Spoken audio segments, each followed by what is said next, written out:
In construction site, students practice playing 3-note scales. When playing 3-note scales, it is important to place all 3 notes at the same time.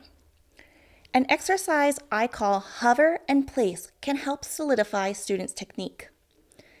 Have your student get their hand position ready and hold their hand very close to the strings but not touching.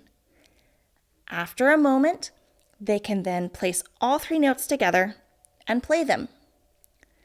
You can say hover, place, play as your student does the exercise to help them do it rhythmically, as students will tend to rush the hover step.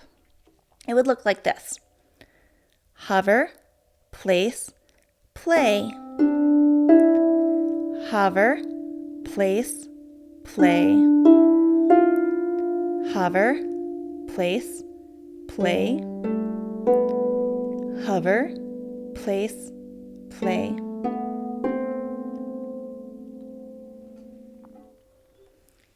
Another skill students learn in construction site is playing loudly without overplaying.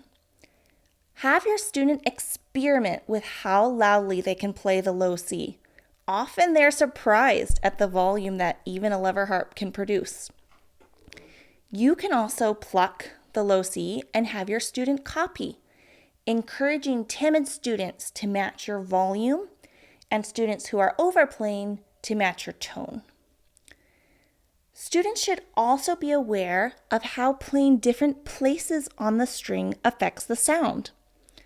Have your students stand in front of the harp as you demonstrate playing different places on the string.